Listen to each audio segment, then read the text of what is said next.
مساء الفل يا رجالة، عاملين ايه؟ يا رب دايما تكونوا بخير وصحة وسعادة. عايز في البداية بس اشكر كل الناس اللي وثقت في القناة واشتركت في القناة، وما شاء الله يعني القناة في ازدياد مستمر وتطور كويس عاجبني يعني. يا رب نكون عند حسن ظنكم، ويا رب دايما ايه نقدم محتوى يليق بكم وبينا يعني. طيب، ندخل في الموضوع على طول. كابتن مدحت شلبي طلع وأثار ترند. بصراحة عايز أقول إن هو يعني نجح في كده أوي يعني، إن هو يفجر ترند ويخلق ترند من اللاشيء. واحد يقول لي دلوقتي يا أحمد يعني إيه من اللاشيء؟ ده الراجل اتكلم في قصة كابتن بيبو الخطيب، وكابتن الخطيب هو اللي أثار الترند. فمدحت شلبي علق على الموضوع مش أكتر. عايز أقول لك يا صديقي الصدوق، اهدى واسمعني للآخر وافهم وجهة نظري في الموضوع. والله العظيم بجد أنا لا مع ده ولا مع ده، مع إني أهلاوي جدا، ولكن أنا لا مع ده ولا مع ده. تعالوا نحلل الموضوع كده ونشوف إيه يعني، في إيه؟ هو في إيه اللي بيحصل؟ واحدة واحدة. هي مش بالعافية، هي بالعقل. واحدة واحدة، وتعالى نحلل كده ونشوف الموضوع ماشي ازاي. تمام. بسم الله الرحمن الرحيم. كابتن الخطيب فعلا زي ما قال كابتن مدحت شلبي، إيه، موضوع السفر مع الفريق، مع النادي الاهلي في كاس العالم. إيه، اعلن كابتن بيبو ان هو مش هيسافر او ما سافرش بسبب إيه، المرض، او ان هو مريض. ربنا يشفيه يا رب، ربنا يشفي كابتن بيبو يعني، ان هو مريض. تمام. فتمام. وكمان وقت الاستاد برضو قال ان هو هيبعد شوية، هياخد اجازة يعني علشان خاطر برضو ايه الحالة الصحية وكده. تمام. اخر حاجة بقى واللي ظهرت من قريب جدا ان هو قال ان هو مش هيترشح تاني، عشان خاطر الاطباء نصحوه بكده ان هو ما يترشحش تاني. بمعنى صح كده، ما يتعرضش لضغوط يعني. واحنا عارفين طبعا كلنا يعني ايه تبقى رئيس النادي الاهلي. يعني احنا عارفين القصه دي صح، عارفين القصه دي ومتاكدين منها كمان. يعني ايه تبقى رئيس النادي الاهلي؟ يعني انت طول الوقت معرض للضغوط، طول الوقت، طول الوقت، حتى وانت بتكسب انت طول الوقت معرض للضغوط. انت اللي فيه دلوقتي اصلا حاليا دلوقتي، ولسه اساسا يعني انت فاهمني، يعني لسه ما تاكدناش اذا كان كابتن بيبقى هيترشح تاني ولا لا. هو بيتعرض للضغوط دلوقتي الراجل طلع قال انا مريض، مش هكمل المشوار، انا مريض. فبالتالي بيتعرض لكم هجوم وضغوط رهيب. على فكره كلام كابتن مدحت شلبي مش هو اللي مخليه يطلع دلوقتي اتكلم في الموضوع.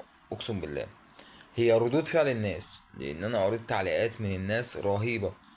في ناس كتير جدا بتهاجم كابتن بيبو، في ناس كتير جدا بتهاجمه. وانا قلت لك من بدايه الفيديو انا لا مع ده ولا ده، احنا جايين نحلل الموضوع. فعلشان بس ايه ما يطلعش بره سياق الموضوع، خلينا نحلل الموضوع. طيب كابتن مدحت، حضرتك قلت في الفيديو ان كابتن بيبو زي الفل. خلينا بس واحده واحده. انت قلت ان كابتن بيبو زي الفل، يا كابتن ما تفوتش على نفسك، صح؟ انت قلت كده نصا يعني. طيب حضرتك عرفت منين ان هو زي الفل؟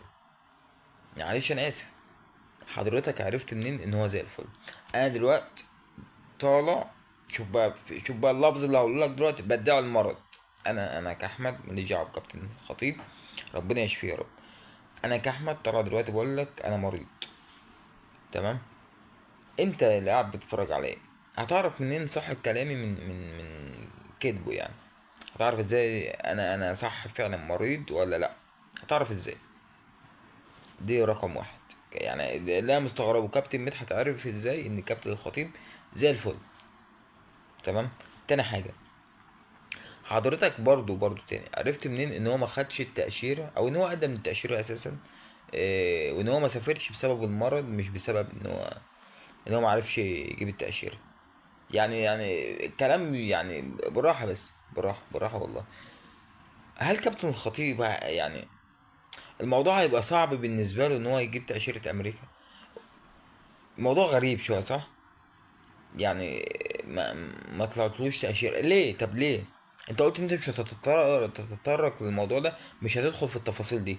لا معلش ادخل في التفاصيل دي. معلش تعالى قول لي، انا محتاج افهم برضو. تعالى قول لي كابتن الخطيب ما سافرش مع الفريق في كاس العالم عشان خاطر المرض ولا عشان ما عرفش يطلع التاشيره؟ انت قلت ان هو ما عرفش يطلع التاشيره. ليه ما يعرفش؟ يعني ليه هو يعني لو هنقول حتى ان هو كسلان مش عايز يسافر، تمام. انت قلت ان هو راح اقدم على التاشيره، يعني معنى كده ان هو كان عايز يسافر، صح؟ طيب ما عرفش يطلع التاشيره ليه؟ ما ايه السبب؟ ادخل في التفاصيل وقول لي، ما انا محتاج افهم. ادخل في التفاصيل وقول لي هو ليه ما عرفش. هو ليه ما عرفش؟ طب هل هو لو ما عرفش هو مضطر ان هو يقول لك انا مريض؟ ما حاجه تجنن. هو محتاج ان هو يقول انا مريض عشان مش هيسافر مثلا مع الفريق؟ طب هو محتاج برضو يقول ان هو مريض عشان ياخد اجازه وقت الاعلان عن الاستاد؟ هو محتاج ان هو يقول ان انا مريض؟ هو محتاج ان هو يقول ان انا مريض عشان مش هترشح تاني؟ هو مش محتاج، صح؟ هو مش محتاج. راجل حر جدا على فكره، جدا، هو حر جدا ان هو ما يترشحش تاني. هو حر جدا في الموضوع على فكره، فمش محتاج يقول ان هو مريض، مش محتاج يقولها. طيب هنقول ان هو عمل الفيلم ده كله عشان الناس تطلع تقول لا يا بيبو لا مالكش حق، صح؟ هنفترض ان هو الموضوع كده يعني. طيب ده في الموضوع الاخير، وده افترض فيه زي ما انت ما عايز، وحط احتمالات زي ما انت ما عايز. محدش هيقدر يلومك عليها، لان فعلا المشهد ما كانش عاجبني، يعني ما كانش عاجبني، تمام. بدون بقى ادخل في اي نيله في اي راي شخصي، الموضوع ما كانش عاجبني، تمام. فانت حط الافتراضيه اللي انت عايزها وهنمشي وراك. طيب ارجع لورا شويه، موضوع الاستاد، هو عشان ياخد اجازه محتاج ان هو يقول لك كان ايه الهدف منها؟ يعني كان ايه الهدف ان هو عشان ياخد اجازه يقول ليه؟ موضوع السفر برضو ما مش محتاج ان هو مش هسافر يعني، محدش هيقول له انت ما سافرتش ليه اصلا. فنعقل الكلام يا جماعه، بس نعقل الكلام قبل ما نهاجم وخلاص.